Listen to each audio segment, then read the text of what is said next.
We will talk right now about a very important verse in the Quran, and I think most of you heard about it. This is Surah 4 verse 34, the one ordering men that they can beat their wives if they suspect them that they might disobey. So we will start from the beginning, and we will see the Quran saying the following: men are the protectors and the maintainers of women. So Allah is making things very clear. Men are the one who protect the women, and they are the one who maintain them. So they are in charge of that. And what else? Now Allah is explaining why. Because Allah has given the one more strength than the other.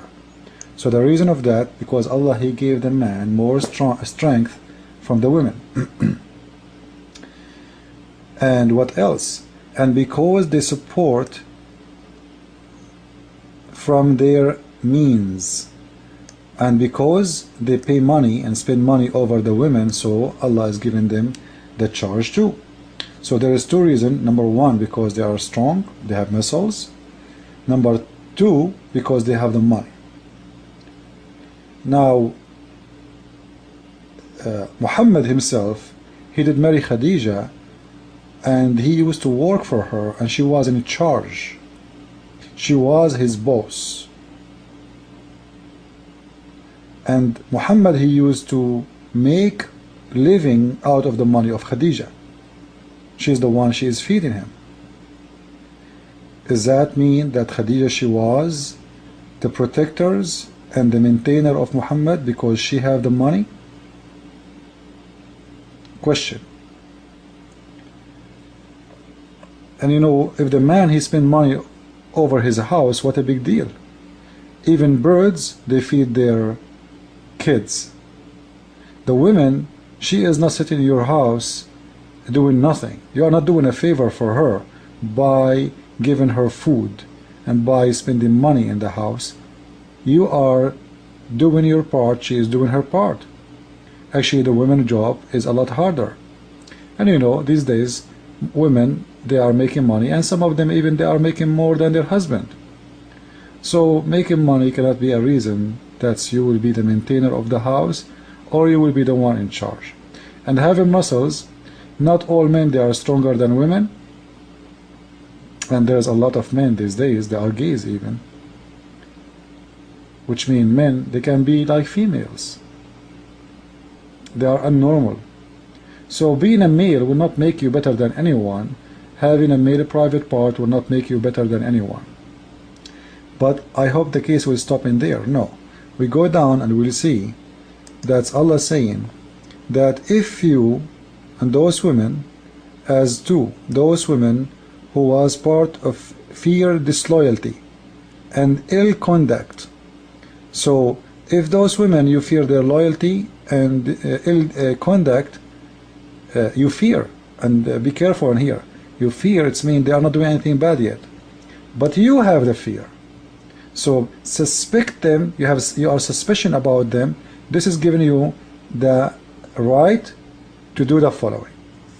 First, you admonish them. You talk to them. Well, I like this one. There's no problem with this one. Next, you stop having sex with them. Stop sharing bed. And somebody will say, well, this is not a punishment really. It's a punishment for the man more than the woman. The fact, no. Because the Muslim man, he have 4 wives. If he stop having sex with one of them, what a big deal. He have still 3 left. If you have tire in your car, in the trunk, and you have 4 tires in the wheels, you don't think about the tire in the trunk until you have a flat tire. So she can be just a spare tire for a while. And it's up to him to decide when he will remember her. So it's a very bad punishment to her. And you know what? If a woman, her husband is not sleeping with her for long, maybe she will go and do something bad. Because women, they need sex too, not only men. So what kind of punishment might cause the women to do adultery? And think about sin. If you don't want her, let her go, divorce her, not jail her in her house, in her room. And by the way, in the Quran it says, وَهْجُرُوهُنَّ فِي الْمَضَاجِعِ, It's not only leaving them in their beds. No, it is jailing them in their rooms. So you jail her in her room and you stop sleeping with her. This can make and cause big depression for the women. And what is next after that? Allah saying, and last, beat them lightly. Now the Quran is in front of me, and this is the verse. As you see, doesn't say one word. It's like lightly. Where is lightly? I want to see lightly. Where is lightly? From where Muslims they get the word lightly? I'm just trying to get to know how Muslims they get those words. This is the Quran. Look with me, okay? فَعُوذُوهُنْ وَهْجُرُوهُنَّ فِي الْمَضَاجِعِ وَاضْرُبُوهُنْ وَاضْرُبُوهُنْ. Where is the lightly? It's not there. So Muslims are not honest even when they translate the Quran, and this is something we use to it. This is why always I say I don't approve any Islamic translation. I take it just to show from their book how they lie about it, not because I approve it. So if we go down now, the Quran saying beat them, but there is no lightly. We prove this one. And just to show everyone that we don't explain the Quran up to us. We don't, and we will not. Let us go to Ibn Kathir explanation, and we will see if really the Quran saying beat them lightly or not. Now this is a woman. She came to the Prophet. She was complaining about her husband because he did beat her in her face. Here we go.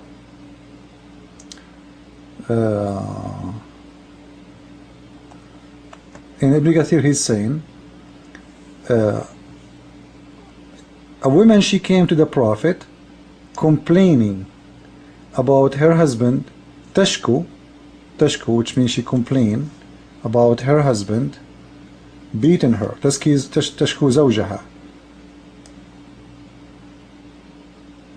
And latamaha, which means he did box her in her face.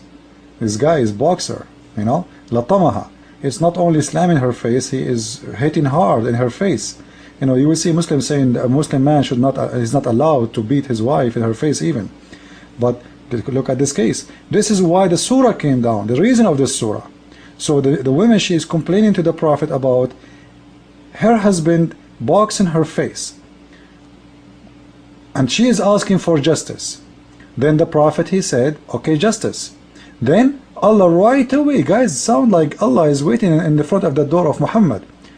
And Allah right away, he sent down a surah saying, the men, they are in control of women, or the men, they are the maintainers or protectors of women. So he's shutting the mouth of this woman from complaining. And she came back without qasas, which means without punishment for her husband. Which means the Prophet, he approved what he did, and he did not punish him, because the surah gave him the right to do so. The surah gave him the right to do so. So when Muslim says to you, oh, you can use toothbrush, a stick, this is all is a garbage. And you will hear them a lot saying about Misghuac. Misghuac is a very long root used in Saudi Arabia, and the Misghuac you see now, because it's became very expensive, because all Muslims want to buy it, and it's very limited as how many you can get. It's very small, short piece, but this is not the real size of this root. These roots can go for 3-4 meters, and there are roots exist in the floor in Saudi Arabia. So, and they used to beat the donkeys and the camel with them. So imagine you beat a camel with toothbrush. This doesn't make sense. And look at this. This is Ibn Kathir. The man, he beat his wife in her face. He is harming her big time. Otherwise she will not come to the Prophet crying and complaining. And she is asking for punishment, not complaining only. She is asking for justice, which means because she was hurt badly, she came and she walked for a long distance to come to the house of Muhammad. Maybe he can do something to her husband, who did beat her in her face and almost he break her face.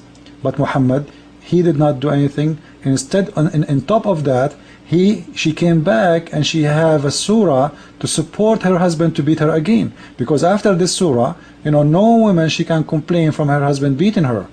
When a woman she start complaining, the man he will say, shut up. Allah said to me, I can beat you. This is really scary. Any woman wanna get beating? Convert to Islam.